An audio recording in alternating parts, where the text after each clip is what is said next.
Hello students, welcome to today online class of chemistry.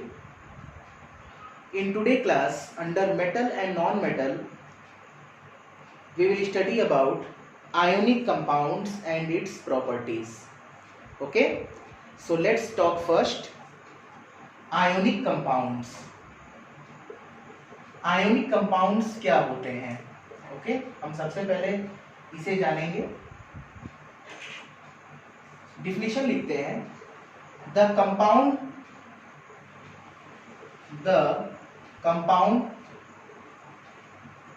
containing ionic bonds are known as ionic compounds. Okay, the compound containing ionic bonds, यानी जो भी ionic compound form होते हैं वो ionic bond से ही मिलकर बने. Bond हमने पढ़ा था कि transfer of an electron, electrons का ट्रांसफर होता है और मेटल और नॉन मेटल के बीच आयनिक बॉन्ड बनता है. ओके, तो इसे हम एक चीज और बोलते हैं कि they are also known as electrovalent compounds. They are also known as electrovalent compounds. electrovalent का मतलब होता है कि इलेक्ट्रॉन को डोनेट करना और या तो इलेक्ट्रॉन को एक्सेप्ट करना. ओके, इन दोनों की टेंडेंसी जो होती है वो आयनिक कंपाउंड्स में होती है. ठीक है, सबसे बेस्ट एग्जांपल जो आयनिक कंपाउंड्स का है हमारे पास, for example ionic compound is rock salt, NaCl. ना NaCl को हम बोलते हैं कॉमन नेम में कॉमन सॉल्ट या रॉक सॉल्ट. और जो NaCl होता है इनके पास केटायन और एनायन दोनों, Na के पास हो गई केटायन की टेंडेंसी, क्योंकि सोडियम इज अ मेटल और मेटल की जो प्रॉपर्टी होती है इलेक्ट्रॉन को डोनेट करने की होती है. वो इलेक्ट्रॉन को डोनेट करके अपने ऑक्टेट को कंप्लीट करते हैं और इनर्ट गैस जैसा कॉन्फ़िगरेशन प्राप्त करते हैं. ओके ना. और Cl माइनस आयन, ये है हमारा एनायन, ये एनायन और ये केटायन. ओके, सो नेक्स्ट हम पढ़ेंगे आयनिक कंपाउंड की प्रॉपर्टीज क्या क्या है. ओके,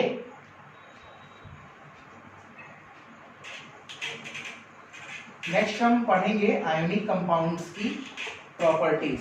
कौन कौन सी प्रॉपर्टीज हैं जो आयनिक कंपाउंड्स को शो करती हैं कि ये आयनिक कंपाउंड्स की प्रॉपर्टीज है. ओके, हेडिंग देंगे हम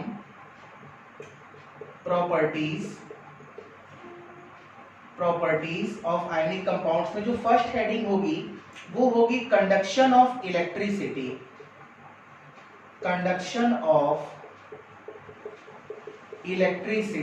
ओके, अब ये कंडक्शन ऑफ इलेक्ट्रिसिटी क्या होता है, हमने पढ़ा है कि इलेक्ट्रिसिटी ना, तो ionic compounds are good conductor of electricity. Okay, लेकिन वो कहाँ इलेक्ट्रिसिटी के गुड कंडक्टर होते हैं? लिक्विड स्टेट में, मॉल्टेन स्टेट में या एक्वस सॉल्यूशन में.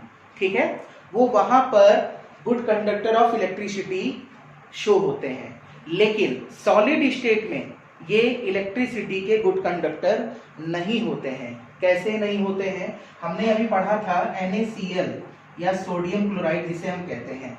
NaCl की जो लैटिस स्ट्रक्चर होती है, lattice means closed packed structure. ठीक है ना, लैटिस. अब ये Na है, Na plus Cl minus, Na plus Cl minus. ठीक है ना, ये जो आपस में एक दूसरे से बहुत ही ज्यादा टाइटली बॉन्डेड होते हैं.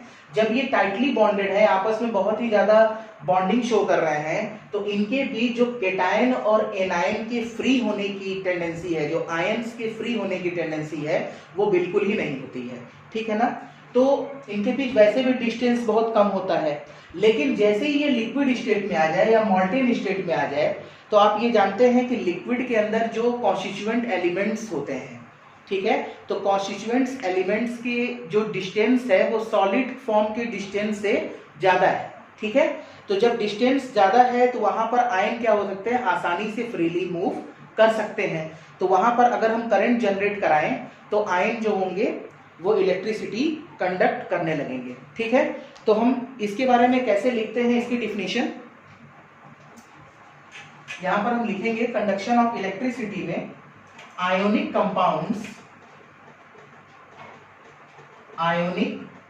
Compounds do not conduct electricity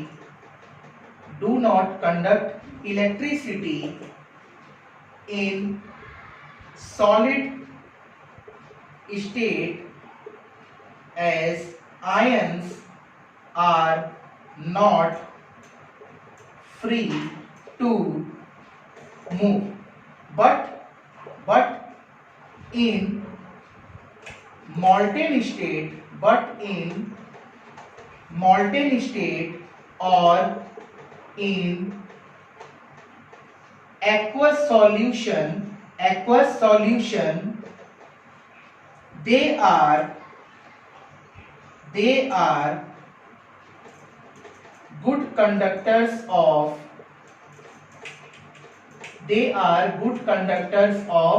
electricity, ठीक है ना। हमने क्या लिखा, ionic compounds do not conduct electricity in solid state, okay, as ions are not free to move, वहां पर आयंस मूव फ्रीली नहीं होंगे। क्यों नहीं होंगे, क्योंकि वहां पर जो NaCl होगा, या हमने एक एग्जांपल लिया कॉमन सॉल्ट, उनके बीच का जो डिस्टेंस है वो बहुत ही कम है। क्यों कम है, क्योंकि वो बहुत ही ज्यादा आपस में बॉन्डेड है, ठीक है ना। उनके बीच जो फोर्स ऑफ अट्रैक्शन है बहुत ही ज्यादा है, उनके बीच जो इलेक्ट्रोस्टैटिक फोर्स लग रहा है वो बहुत ज्यादा है, इसलिए वहां पर आयंस फ्रीली मूव नहीं होते हैं। लेकिन एक्वस सॉल्यूशन या मॉल्टेन स्टेट में जाने पर हम लिक्विड में जानते हैं कि जो कॉन्स्टिट्यूएंट एलिमेंट्स होते हैं उनके बीच जो डिस्टेंस है वो ज्यादा है as compare to solid form, okay ना, सॉलिड स्टेट से। तो इसलिए वहां पर आयंस आसानी से फ्रीली मूव कर सकते हैं, ओके। ये हमारी हो गई पहली properties, conduction of electricity. Next हमारी प्रॉपर्टीज है melting point and boiling point. Melting point and boiling point, ये भी हमारी सेकेंड प्रॉपर्टीज है, तो इसको भी हम पढ़ेंगे कि मेल्टिंग पॉइंट और बॉइलिंग पॉइंट ज्यादा होता है या कम होता है। हेडिंग देंगे हम melting point and boiling point, ठीक है ना। इसके बारे में हम जानेंगे कि आयनिक कंपाउंड्स का मेल्टिंग और बॉइलिंग पॉइंट ज्यादा होता है या कम होता है। तो अभी हमने क्या पढ़ा, कॉमन एक एग्जांपल हमने लिया था NaCl का ना, एक कैटायन बना रहा है और एक एनायन बना रहा है।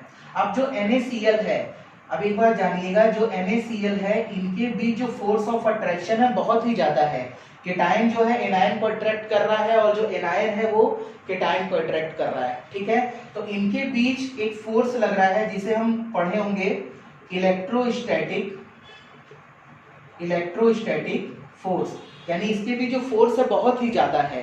तो अगर फोर्स ज्यादा है तो हमको इसको हीट ज्यादा करना पड़ेगा। हीट क्यों ज्यादा करना पड़ेगा, क्योंकि अगर हमको इसको सेपरेट करना है, अलग अलग करना है, तो इसको जो हीटिंग की जो पावर है वो बहुत ही ज्यादा देनी पड़ेगी, यानी हीट बहुत ही ज्यादा करना पड़ेगा। और अगर हम इसे हीट ज्यादा करेंगे तभी ये सेपरेट हो पाएगा, ठीक है। तो हम लिखते क्या है कि due to force of attraction, लिखेंगे due to force of attraction between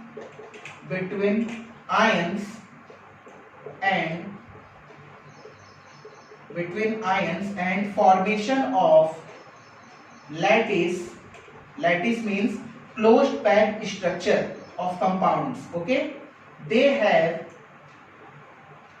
have high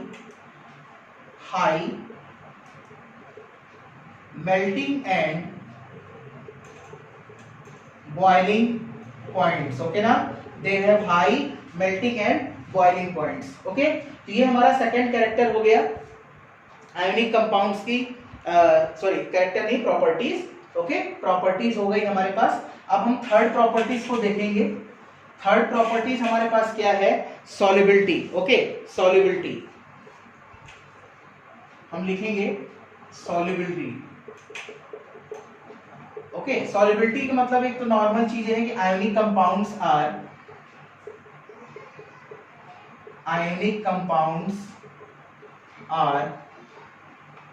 generally